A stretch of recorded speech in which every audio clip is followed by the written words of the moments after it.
अस्सलामुअलैकुम my dear students, I hope all of you will be fine. 10th class की chemistry का हम chapter number 15 पढ़ रहे हैं, स्टैकोमेट्री। आज हमारा टॉपिक है 15.4। इसमें हम पढ़ेंगे percentage composition by mass. Last जो लेक्चर था उसमें मैंने आपको पढ़ाया था calculation of the concentration of the solution bye titration using empirical data. कि एम्पेरिकल डाटा को यूज़ करते हुए आप किसी भी जो सॉल्यूशन है उसकी कंसंट्रेशन कैसे फाइंड आउट कर सकते हैं। आज का हमारा टॉपिक है परसेंटेज कंपोजिशन बाय मास। पहले भी मैंने आपको बताया ये टॉपिक जितने भी हैं सारे इम्पॉर्टेंट हैं और ये चैप्टर आपका लॉन्ग में आएगा और न्यूमेरिकल्स के हवाले से बहुत ही ज़्यादा इम्पॉर्टेंट है। चलें आज का टॉपिक स्टार्ट करते हैं, परसेंटेज कंपोजिशन बाय मास। कि अब इसका मतलब क्या है, सबसे पहले तो आप लोग ये समझें। देखें, परसेंटेज को तो आपको पता है ना, क्या आपसे मतलब कोई भी चीज़ है हम फीसद में जो बता रहे होते हैं उसके साथ वो साइन लगा हुआ होता है, वो हमारे पास क्या होती है, परसेंटेज होती है। ठीक है, कंपोजिशन, परसेंटेज कंपोजिशन। अब हम किसी भी चीज़ को जो बनाने में, कंपोजिशन का मतलब होता है बनाने में, कोई भी चीज़ है जो हमने तैयार की है, कोई कंपाउंड है, कोई सोल्यूशन है, कुछ भी है, उसमें हमने परसेंटेज बतानी है डिफरेंट एलिमेंट्स की बाय मास। कितना मास यूज़ करके डिफरेंट एलिमेंट वहाँ पर उसकी कंपोजिशन में यूज़ हुए हैं, तो हमने उनकी परसेंटेज बतानी है। जैसे फॉर एग्जांपल आपके पास 100 रुपीज़ है, ठीक है। 100 का मतलब होता है परसेंटेज हमेशा हम 100 में से फाइंड आउट करते हैं। आपके पास 100 रुपीज़ है तो आपने इसे डिवाइड किया, आपने आगे किसी को दिए, ठीक है। एक को आपने दे दिए 40 और दूसरे पर्सन ने कोई भी है उसे आपने कितने दे दिए, 60 रुपीज़ दे दिए। अब जिसे आपने 40 दिया ना, उसका मतलब है कि आपके पास जितने भी पैसे थे उसे आपने उसका कितने परसेंट दिया है, 40%। और जिसे आपने 60 दिया उसका मतलब है आपने उसे कितना दिया है, 60%। ठीक है, इससे ज़्यादा क्लियर हो गया होगा आप लोगों को कि परसेंटेज होती क्या है। तो अब हमने ये तो जर्नल एग्जांपल से मैंने आपको बताया। अब हमने परसेंटेज कंपोजिशन फाइंड आउट करनी है कंपाउंड्स की। फॉर एग्जांपल हमारे पास एक कंपाउंड है अमोनिया, ठीक है। अब ये कितनी तरह के एलिमेंट से मिलकर बना है, दो तरह के। एक हमारे पास नाइट्रोजन है और दूसरा हमारे पास क्या है, हाइड्रोजन। एलिमेंट्स दो तरह के और उनकी तादाद हमारे पास कितनी है, नाइट्रोजन की 1 है और हाइड्रोजन की कितनी है, 3 है। तो यानी कि आपके पास जो इसकी कंपोजिशन है नाइट्रोजन की यहाँ मेंशन कर देंगे और हाइड्रोजन की यहाँ मेंशन कर देंगे जब हम फाइंड आउट करेंगे। अब इस परसेंटेज कंपोजिशन का मतलब है कि अब ये जो NH3 है ये 100% है, तो मैं इसमें से आप लोगों को फाइंड आउट करके बताऊं कि जो नाइट्रोजन एलिमेंट है उसकी परसेंट वो 100 में से कितने परसेंट है और जो हमारे पास हाइड्रोजन है वो 100 में से कितने परसेंट है। अब हम यही करने लगे हैं, देखते हैं। सबसे पहले तो इसकी डिफाइन दी हुई है, percentage composition of a compound refers to the percentage mass of each element present in the compound. जैसे अब हमने एक कंपाउंड लिया NH3, अब इसमें ईच एलिमेंट, दो तरह के एलिमेंट है ना, एक एलिमेंट है नाइट्रोजन और दूसरा हाइड्रोजन। अब परसेंटेज कंपोजिशन के जरिए हम बता सकते हैं कि अमोनिया में नाइट्रोजन की परसेंटेज कितनी है और हाइड्रोजन की परसेंटेज कितनी है। कि कोई भी कंपाउंड है उसमें हम किसी भी एलिमेंट की जो परसेंटेज है वो फाइंड आउट कर सकते हैं। The percentage of an element in a compound is number of grams that element present in 100 gram of the compound. अब परसेंटेज कंपोजिशन बाय मास का मतलब ही क्या है कि पूरा जो कंपाउंड है हम उसे कंसीडर करेंगे कि 100 ग्राम है, तो 100 ग्राम में से हम फाइंड आउट करेंगे कि जितने भी उसमें जितनी तरह के एलिमेंट्स मौजूद हैं वो कितने परसेंट प्रेजेंट हैं। फॉर एग्जांपल मैं आपको यहाँ ग्लूकोज का फार्मूला लिखकर समझाती हूँ। कार्बन 6, हाइड्रोजन हमारे पास क्या होते हैं, 12 होते हैं और ऑक्सीजन हमारे पास क्या होते हैं, 6 होते हैं। ठीक है, अब हमारे पास ये ग्लूकोज है, इसकी कंपोजिशन क्या है, अब हम इसे कंसिडर कर लेते हैं 100 ग्राम। ठीक है, अब ये 100 ग्राम है तो इसमें से मैंने फाइंड आउट करना है कार्बन की परसेंटेज क्या है, हाइड्रोजन की परसेंटेज क्या है और ऑक्सीजन की परसेंटेज क्या है हमारे पास। तो इसमें 3 तरह के एटम्स मौजूद हैं। अब 100 में से फॉर एग्जाम्पल मैं आपको रैंडमली बताती हूँ कि यहाँ पर हमारे पास कार्बन है 25%, ठीक है, ऑक्सीजन है 25% और हमारे पास हाइड्रोजन है कितना, 50%। अब तीनों को कंबाइन करें ज़रा, 50 + 25 75 + 25 कितना हो गया, 100 हो गया। तो इसी तरह जब हम परसेंटेज कंपोजिशन फाइंड आउट करेंगे तो जितने भी इंडिविजुअल एलिमेंट हैं उन सबको जब हम कलेक्ट करेंगे तो हमारे पास जो आंसर आएगा वो क्या आएगा, 100 ग्राम आएगा। The percentage of an element can be determined by applying the formula. अब ये परसेंटेज फाइंड आउट करने के लिए जो हमें फार्मूला दिया हुआ है, जो हमने फार्मूला यूज़ करना है सारी परसेंटेज फाइंड आउट करने के लिए, वो देखें क्या है हमारे पास। परसेंटेज ऑफ एन एलिमेंट, कि कोई भी एलिमेंट है उसकी जो परसेंटेज आप कैसे फाइंड आउट कर सकते हैं, मैस ऑफ द कंपाउंड ठीक है, mass of the element in the compound.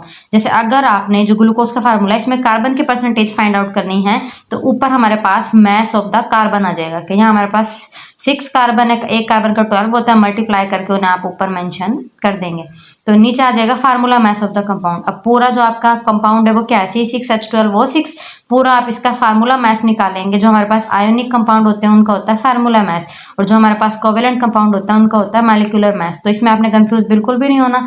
तो अब यहाँ हमारे पास आयोनिक कंपाउंड, फॉर एग्जांपल हम NaCl आयोनिक कंपाउंड ही कंसिडर कर लेते हैं कि NaCl है, ठीक है। NaCl में आपने Na की कंसंट्रेशन फाइंड आउट करनी है, Na की परसेंटेज कंपोजिशन फाइंड आउट करनी है। तो अब आप ऊपर Na का मास लिखेंगे जो हमारे पास क्या है 23, ठीक है। ऊपर आप देखें Na का मास लिख देंगे, मास ऑफ द एलिमेंट जिसकी हमने कंपोजिशन फाइंड आउट करनी है। अब नीचे इसका पूरा हमारे पास 35 होता है, इसका 23 होता है, 58 होता है ना, डिवाइड हम कर देंगे 58 से और मल्टीप्लाई कर देंगे 100 से। जो भी आंसर आएगा आपके पास वो किसकी कंपोजिशन होगी, किसकी परसेंटेज होगी आपके पास, सोडियम की, ठीक है। तो परसेंटेज कंपोजिशन के जरिए हम कोई भी कंपाउंड है उसमें हम जितने भी डिफरेंट एलिमेंट्स मौजूद हैं हर एलिमेंट्स की इंडिविजुअली क्वांटिटी बता सकते हैं कि हमने कौन सा एलिमेंट कितने ग्राम लिया है। फॉर एग्जांपल ग्लूकोज में मैं यहाँ रेंडमली आपको बता रही हूँ कि कार्बन 25 ग्राम है, हाइड्रोजन हमारे पास 50 ग्राम है और ऑक्सीजन आपके पास 25 ग्राम है। जब आप न्यूमेरिकली से कैलकुलेट करेंगे इस फार्मूले के जरिए तो जो कोई भी आपको कंपाउंड दे दे आप उसकी कैलकुलेशन ईजिली कर सकते हैं। देखें आगे उसने आपको बताया भी है, मेंशन किया है कि percentage composition is a useful concept, कि बहुत ही यूजफुल कंसेप्ट है। यूजफुल, अब यूजफुल होने का रीज़न क्या है आपके पास, determine the purity of a compound, कि हम किसी भी कंपाउंड की प्योरिटी से फाइंड आउट कर सकते हैं। And it's empirical and molecular formula, उसका एम्पेरिकल फार्मूला भी फाइंड आउट कर सकते हैं, उनका मॉलिक्यूलर फार्मूला भी। देखें बिल्कुल एग्जैक्ट हम प्योरिटी फाइंड आउट कर लेंगे। अब एक चीज़ आपके पास 100 ग्राम मौजूद है, ठीक है। अब आपने उसके इंडिविजुअल एलिमेंट्स आपने उसके थे कैलकुलेट किए, जब आपने उनका मास टोटल किया तो फॉर एग्जांपल वो 98 ग्राम बना, ठीक है। तो अब आप देखें डिफरेंस कितना है 2 ग्राम का, तो यानी कि जो आपका कंपाउंड उसमें कितनी इम्प्योरिटी प्रेजेंट है 2 ग्राम। तो हम इसके जरिए परसेंटेज कंपोजिशन बाय मास के जरिए किसी कंपाउंड की प्योरिटी को भी डिटरमाइन कर सकते हैं, उसके एम्पिरिकल फार्मूले को भी और उसके मॉलिक्यूलर फार्मूले को भी, ठीक है। Percentage composition of a compound can be determined both theoretically as well as by performing quantitative analysis. अब वो कह रहे हैं थियोरेटिकली जैसे हम अभी कैलकुलेट कर रहे हैं वैसे भी कर सकते हैं। अगर आपने ऐसे नहीं करना तो आप उस चीज़ का क्वांटिटेटिव एनालाइज कर सकते हैं। सारे जब वो चीज़ फॉर्मेशन हो रही है उसके डाटा को कलेक्ट करके फिर आप अप्लाई कर सकते हैं फार्मूला और उसकी कंपोजिशन निकाल सकते हैं। The following example will illustrate both this method. अब वो कह रहे हैं कि अब आगे आपके जो एग्जांपल्स हैं आपको ये सारा डिटेल से मेंशन करके बता देंगी कि हमने अभी हमने थियोरेटिकली बता दिया कि इसमें ये इतना प्रेजेंट है इतना प्रेजेंट है, ये वो फार्मूला अप्लाई करके हम उसे कैलकुलेट भी कर देंगे, ठीक है। अब देखें सबसे पहली जो हमारे पास एग्जांपल है, find out the percentage composition of CaOH twice. अब देखें ये किसका फार्मूला होता है आपके पास, कैल्शियम हाइड्रोक्साइड। कि अब हमने कैल्शियम हाइड्रोक्साइड की जो कंपोजिशन है वो फाइंड आउट करनी है। अब आप सबसे पहले तो देखें इसमें कितनी तरह के एलिमेंट्स प्रेजेंट हैं। देखें Ca एक एलिमेंट हो गया कैल्शियम, दूसरा एलिमेंट हो गया ऑक्सीजन और तीसरा एलिमेंट हो गया हाइड्रोजन। कि आपने क्या करना है, उसने कंपोजिशन आपको कहा है परसेंटेज कंपोजिशन बताएं, मेंशन नहीं किया किसकी बताएं, तो ओवरऑल आपको हर एलिमेंट की बतानी पड़ेगी। तो सब कितनी तरह के एलिमेंट है, 3 तरह के, यानी कि आपके पास कितनी परसेंटेज आएंगी, 3% आएंगी, ठीक है। सबसे पहले हमने क्या करना है, फार्मूला देखें, मास ऑफ द एलिमेंट हमें चाहिए और फार्मूला मास। तो सबसे पहले हम फार्मूला मास कैलकुलेट कर लेते हैं कैल्शियम हाइड्रोक्साइड का इज इक्वल टू, अब देखें कैल्शियम का जो आपके पास 2 चीज़ होती है, एक एटॉमिक नंबर होता है एक मास नंबर होता है। तो जब भी हम formula mass molecular mass calculate करते हैं तो हम मास नंबर को यूज़ करते हैं। तो कैल्शियम का हमारे पास मास नंबर क्या हो गया, 40 हो गया। अब आप देखें OH ट्वाइस, यानी कि जो बाहर ब्रैकेट के 2 है जो ऑक्सीजन के साथ भी और हाइड्रोजन के भी। आपको पता है एक ऑक्सीजन का कितना होता है, मास 16 होता है। तो जब 2 है ब्रैकेट के बाहर इसका मतलब है हमने 2 से मल्टीप्लाई किया और 16 मल्टीप्लाई 2 आपका क्या आंसर आ गया 32।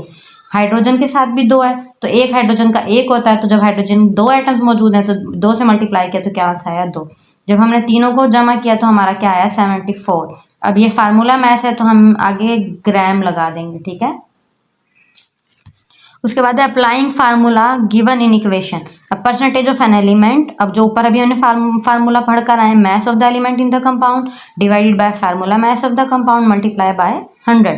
क्या आप इसे 100 से मल्टीप्लाई कर देंगे, फिर आप ऊपर एलिमेंट जो भी फाइंड आउट करना है उसका मास लिखते जाएंगे और नीचे आपका जो कंपाउंड है उसका। अब हमारे पास देखें कैल्शियम है, इसका मास कितना है 40 डिवाइडेड बाय 74 मल्टीप्लाई 100, क्या आंसर है 54.05। अब देखें ऑक्सीजन का हमारे पास मास कितना है 32, तो 32 डिवाइडेड बाय 74 मल्टीप्लाई 100, हमारा आंसर आ गया 43.24%। अब परसेंटेज ऑफ हाइड्रोजन का मास हमारे पास कितना है 2, ऊपर हमने 2 लिख दिया, नीचे 74 मल्टीप्लाई 100 2.70। अब आप तीनों को प्लस करके देख लें तो किसके इक्वल होगा, हमारे पास 100 के होगा। यानी कि अगर आप ग्राम्स में परसेंटेज हो गई, अगर आपसे मैं पूछूं कि आपका कैल्शियम हाइड्रोक्साइड उसमें कैल्शियम की जो क्वांटिटी है वो कितने ग्राम्स है, तो आप क्या कहेंगे 54.05 ग्राम। अगर ऑक्सीजन की बताएंगे तो 43.24, और अगर आप हाइड्रोजन की बताएंगे तो 2.70 ग्राम, और परसेंटेज में पूछेंगे तो आप ऐसे ही बता देंगे। ठीक है, ये एग्जाम्पल आपको क्लियर हो गई होगी। देखिए interesting information, the composition of all the chemical products which are in our daily use such as shampoos, cleansers, soaps, cleaner, perfumes, fertilizers formed using stoichiometric calculation। अब देखें, अभी कैल्शियम हाइड्रोक्साइड, अगर आपने कैल्शियम हाइड्रोक्साइड बनाना है तो आप, अगर आपको रॉ मटेरियल अवेलेबल है, आपके पास कैल्शियम भी है, ऑक्सीजन भी है, हाइड्रोजन भी है, तो आपको तो कंफ्यूज बिल्कुल भी नहीं होना। आपको तो बिल्कुल पता है आपने 54.0 ग्राम कैल्शियम लेना है, आपने इतना है ऑक्सीजन लेना है, आपने इतना हाइड्रोजन लेना है। जब आप उन्हें कंबाइन करेंगे तो आपके पास जो प्रोडक्ट होगा वो क्या होगा, कैल्शियम हाइड्रोक्साइड। तो अब यही स्टोइकोमेट्रिक कैलकुलेशन करके जो भी चीज़ हमने बनानी होती है, हम उसका रॉ मटेरियल उतनी क्वांटिटी में लेते हैं और हमारा प्रोडक्ट इजीली प्रिपेयर हो जाता है।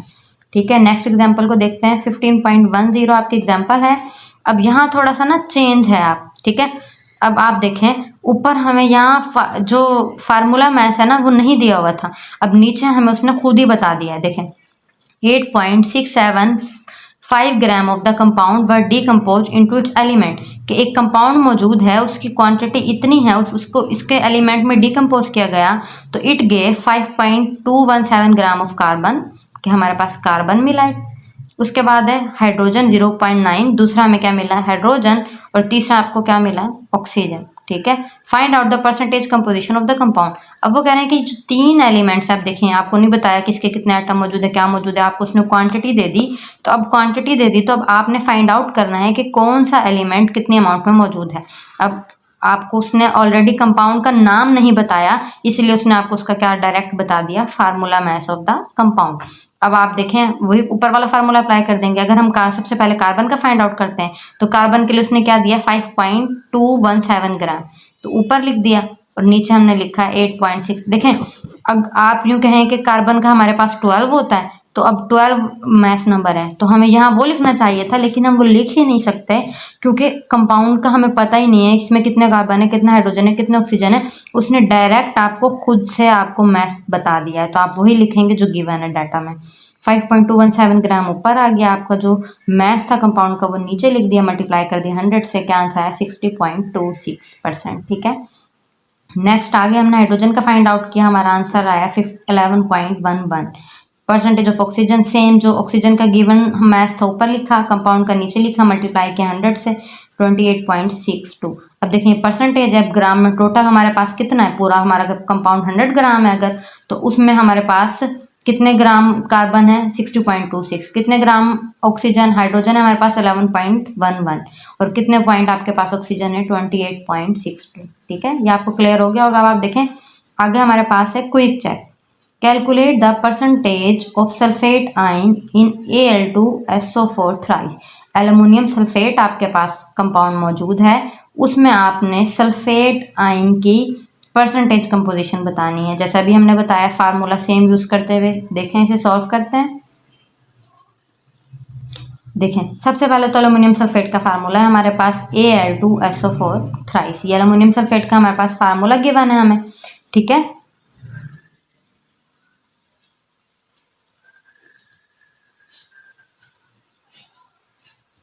अब Al2SO4 थ्राइस है तो ये फार्मूला बना कैसे, सबसे पहले तो एल्युमिनियम होता है, इसकी वैलेंसी देखें ऊपर +3 होती है, जो सल्फेट आयन होता है उसकी वैलेंसी 2- होती है। जब हम फार्मूलाज बनाते हैं तो वैलेंसी दूसरे के नीचे वाले कॉर्नर पे आ जाती है। तो इसका 2 नेगेटिव यहाँ इस कॉर्नर पे आ गया और इसका 3 पॉजिटिव यहाँ चला गया। तो जो आयन होता है उनके इर्द गिर्द ब्रैकेट लगा देते हैं। अब हमने यहाँ 2 लिख दिया और इसके साथ क्या आ गया, 3 आ गया। तो अब हमने फाइंड आउट क्या करना है, हमने सल्फेट आयन यानी कि जो सल्फेट है ना, हमने ये बताना है कि इसकी कितनी परसेंटेज है हमारे पास एल्युमिनियम सल्फेट में, सल्फेट आयन की परसेंटेज बतानी है। ठीक है, जो सल्फेट आयन है ये आपने क्या करना है, फाइंड आउट करना है। तो सबसे पहले तो हमें 2 चीज़ें पता होनी चाहिए, एक mass of the element in the compound, क्या आपको इसका हमें सल्फेट का मैस पता होना चाहिए। Formula mass of the compound यानी कि हमें पूरा जो एल्युमिनियम सल्फेट है हमें उसका फार्मूला मैस भी पता होना चाहिए। ठीक है, सबसे पहले हम फार्मूला मैस कैलकुलेट करते हैं कंपाउंड का। अभी देखें ये Al2, अब 2 एल्युमिनियम है तो ये 2 जो हमारे पास नीचे था इधर हमने स्टार्ट में लिख दिया, Al वैसे का वैसा हमने एज इट इज लिख दिया। SO4 थ्राइस, तो 3 हमने स्टार्ट में लिख दिया, अंदर क्या आ गया SO4। अब 2Al प्लस, अब देखें ब्रैकेट के अंदर S था, अब ऑक्सीजन के कितने एटम्स थे 4, तो 4 मैंने स्टार्ट में लिख दिया, फिर ऑक्सीजन का एटम आ गया ब्रैकेट में। अब एल्युमिनियम का मैस क्या होता है, मैस नंबर 27 होता है, तो 27 को मल्टीप्लाई किया 2 से तो हमारा आंसर आया 54। जो सल्फर इसका 32 होता है, ऑक्सीजन का 16 होता है, 16 को मल्टीप्लाई किया 4 से तो 96 आया हमारे पास। ठीक है, और 32 हमारे पास किसका है, सॉरी 16 को जब 4 से मल्टीप्लाई किया तो हमारे पास क्या था 64 और 32 को जब प्लस किया तो आपके पास क्या आया 96। अब 96 को मल्टीप्लाई कर देंगे 3 से तो क्या आंसर आएगा 288, यानी कि जो सल्फेट आयन है एल्युमिनियम सल्फेट में उसका जो मैस है वो कितना है 288। जब इसे प्लस किया एल्युमिनियम के साथ तो 342 ग्राम, यानी कि आपको जो फार्मूला है जो कंपाउंड है उसका जो मैस है, फार्मूला मैस है वो है 342 ग्राम, और जो जस्ट आपका एलिमेंट है जो हमने फाइंड आउट करना है उसका क्या है 288। अब फार्मूले में 288 ऊपर लिख देंगे, 342 नीचे लिख देंगे, मल्टीप्लाई कर देंगे 100 से तो आपका आंसर क्या है 84.21। ठीक है, आपका आंसर है ये। तो इसका मतलब है कि आपका जो पूरा एल्युमिनियम सल्फेट है उसमें आपके पास सल्फेट आयन की कंपोजिशन क्या है 84.21%। ठीक है, आई होप आपको ये क्लियर हो गया होगा। तो ये वाला टॉपिक हमारा क्लियर है। ठीक है, नेक्स्ट हम आगे एम्पिरिकल फार्मूला पढ़ेंगे। चैनल को सब्सक्राइब करें, लाइक करें, शेयर करें, कमेंट करें, बेल आइकन को प्रेस करें ताकि जो भी नेक्स्ट वीडियो आए आप लोगों को जल्दी से नोटिफिकेशन मिल जाए।